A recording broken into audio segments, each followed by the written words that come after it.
na primeira quinzena do mês de março, as usinas de cana-de-açúcar do Centro-Sul do Brasil colocaram em processamento de moagem 670 mil toneladas de cana-de-açúcar.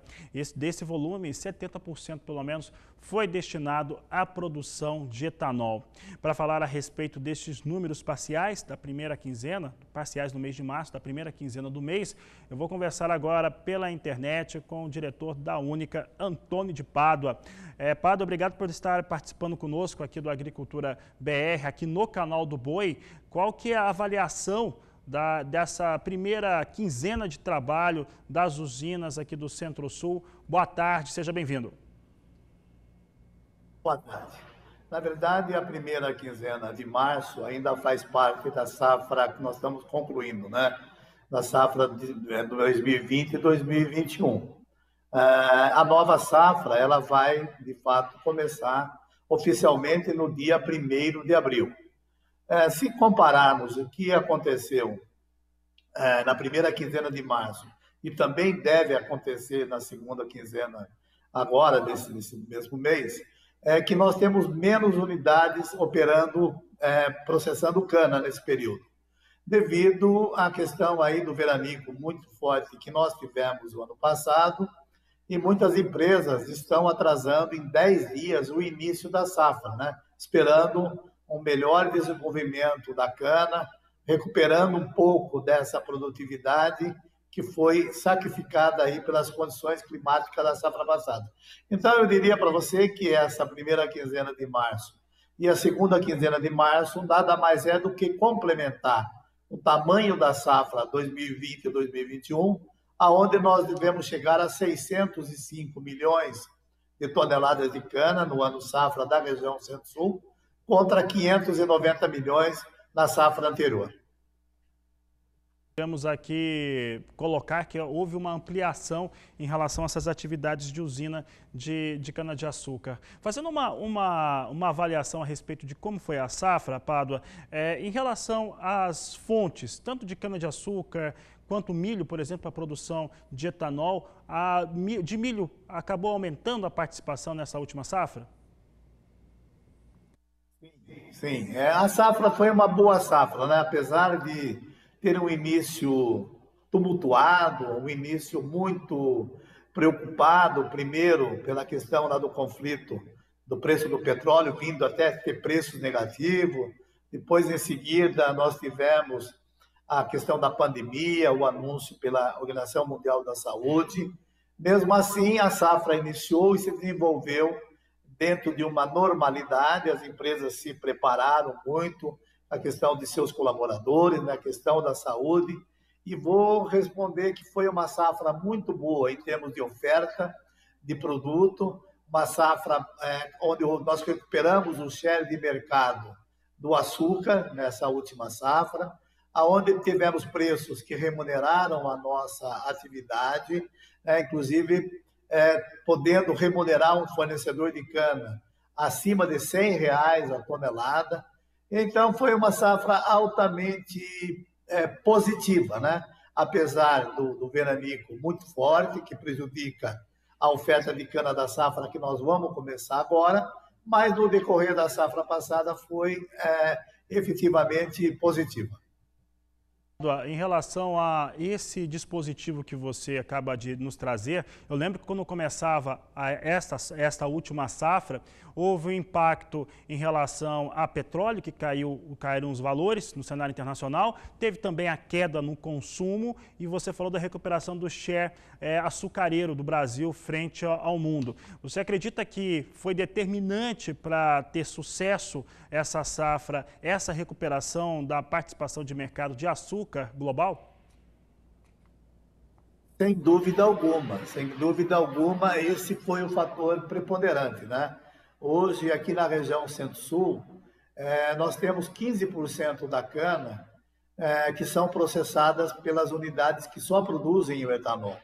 E 85% da cana ela é processada com a alternativa de se fazer açúcar e etanol. Então, na verdade, ainda foi uma safra alcooleira, porque 54% da cana ainda foi dedicada a etanol, mas 46% foi para açúcar. E açúcar numa condição muito favorável, né, a preços em dólar positivos, né? O mercado operou acima de 15 centos de dólar por libra-peso, e a desvalorização do real, sem dúvida alguma, contribuiu muito para esses patamares de preço.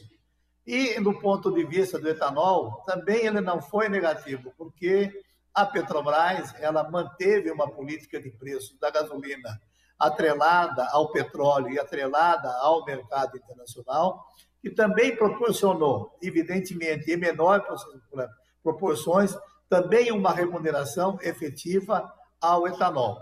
Quanto ao etanol de milho, sem dúvida alguma, o incremento foi muito grande, foi quase de 70%. Né? Hoje, nessa safra, nós estamos produzindo algo como 240 milhões de litros de etanol de milho por mês, né? E é uma oferta que ela não é interrupta, ou seja, nós não temos safra aí entre safra para o milho. E o milho veio, sem dúvida alguma, contribuir muito na questão da oferta do etanol. Então, esse ano, de novo, o milho deve ter um incremento, provavelmente irá ultrapassar aí de 3 bilhões de litros de etanol, que já deve significar 10% da produção de etanol do Brasil, deve ter como matéria-prima, sem dúvida alguma, o milho. Vou falar de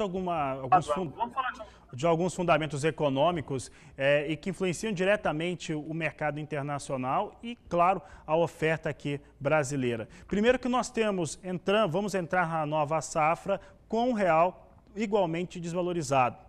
O Brasil teve uma recuperação muito forte em relação a essa participação de mercado de açúcar. Os valores do barril de petróleo voltaram a se valorizar, estão ali ficando próximo à casa de 60 dólares o barril. E nós temos hoje uma possibilidade diferente, muito distante de como começava a última safra. Essa safra aparentemente vai começar com maiores possibilidades para a cadeia produtiva. O que você acha dessa, como que você avalia essa afirmação? Está perfeito. Eu diria para você, o açúcar, né?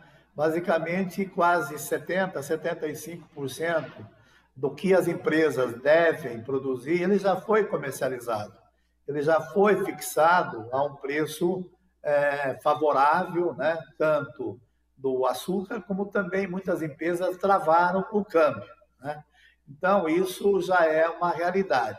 O etanol ele vai depender muito dessa questão, mesmo porque nós não temos capacidade de fazer ou só açúcar ou só fazer etanol. Então, nós vamos provavelmente continuar uma safra dividida em açúcar e etanol. Não deve haver grandes alterações no mix de produção. O que deve ocorrer, de fato, é uma redução na produção, né? A safra deve ter uma redução em torno de 3% da oferta de cana. A qualidade da matéria-prima, ou seja, quantos quilos de açúcares totais vamos obter por tonelada de cana, também deve ser inferior.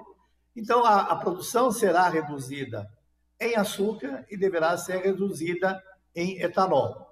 O açúcar está comercializado. O etanol, evidentemente, vai depender da política de preço da Petrobras, que ela se mantenha sempre em mercado, atrelado ao mercado internacional, e o preço do etanol, evidentemente, será dado por esse preço que o etanol tem que ser competitivo a nível da gasolina. Nós começamos a safra outra vez, provavelmente, com uma redução da demanda de combustível, né?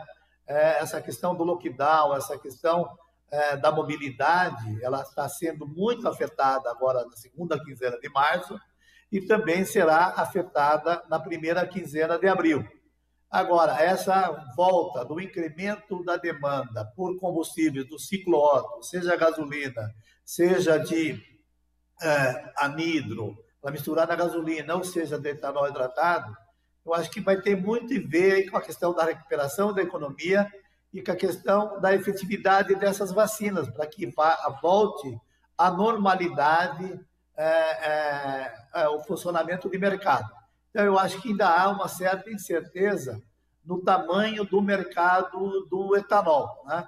Devido a essa é esse período agora que nós vamos começar a safra, com uma demanda provavelmente até menor daquela que ocorreu em março, abril do ano passado, mas com uma dúvida, com um cenário de preços, evidentemente, melhor do que do ano passado. Nós não, mesmo que haja essa queda no preço do petróleo, como você comentou, né, ainda os preços do etanol estão bem superiores ao mesmo período do ano passado.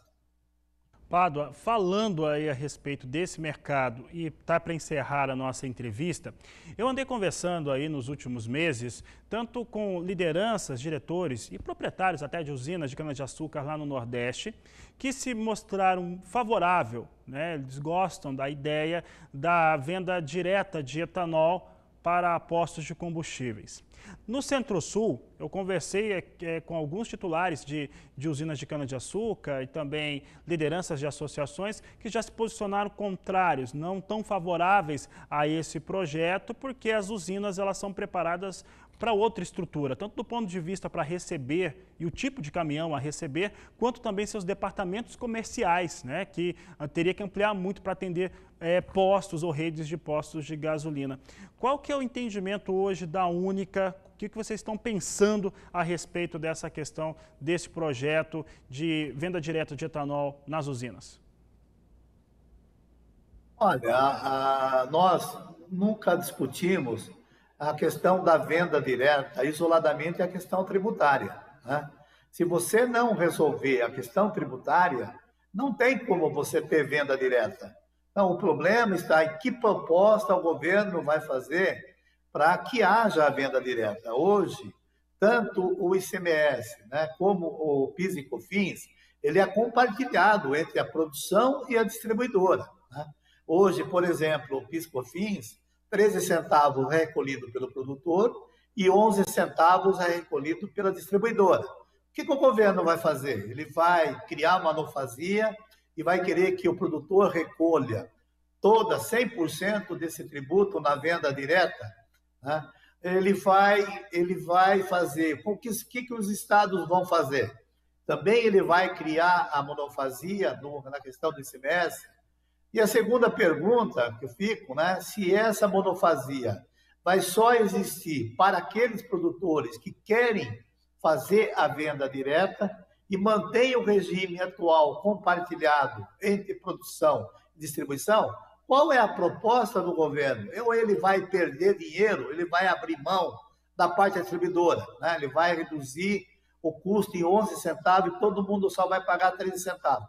Então, a grande discussão da Única é saber como é que ele vai resolver. O que nos preocupa é muito mais do que a venda direta, é você ter uma monofasia integral na produção e o produtor ser responsável por recolhimento de 100% dos tributos, seja de PIS e COFINS, ou seja, de ICMS, e não fazendo uma venda direta, né? Porque a venda direta ela tem um potencial que talvez seja de 1, 2 ou 3% do mercado.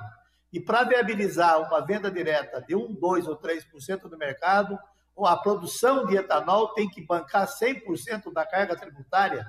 É esse que foi sempre o nosso questionamento. O questionamento não é exclusivamente a venda direta, mas a discussão que fica é como será a carga tributária na venda direta, mesmo porque se a carga tributária for a mesma, né, o consumidor vai ter ganho praticamente. Pode ter pontualmente um ganho aí de logística, mas a logística do etanol no Brasil não chega a 5 centavos. Então, se discute muito esse tema, né, mas não foi quantificado adequadamente quais as consequências da monofasia da produção de etanol. Será que o produtor vai conseguir repassar para o mercado todo esse aumento da carga tributária por conta da venda direta? Então, esse é o ponto. Que proposta o governo vai trazer para resolver a questão tributária na venda direta? Tá certo. Antônio de Paulo, diretor técnico da Única. Quero agradecer a sua participação aqui no Agricultura BR, no canal do Boi. Nós vamos continuar falando sobre esse tema, porque esse fator tributário incide diretamente e acaba sendo muito comentado, mas realmente precisa de uma proposta para que isso se resolva. Obrigado, uma boa tarde a você. Eu que agradeço, estamos sempre à disposição de vocês. Eu conversei com Antônio de Pádua, diretor técnico da Única, falou a respeito do balanço da primeira quinzena de março em relação ao processamento de cana-de-açúcar, moagem de cana, também sobre expectativa, essa questão é muito importante, expectativa para essa nova safra, que, como eu disse, começa muito diferente do ano passado, começa com um barril de petróleo com valor mais equilibrado a $60 o barril, uma situação melhor de política de preços com etanol e o Brasil recuperando completamente o share, ou participação de mercado de açúcar global. Além disso, uma moeda muito desvalorizada.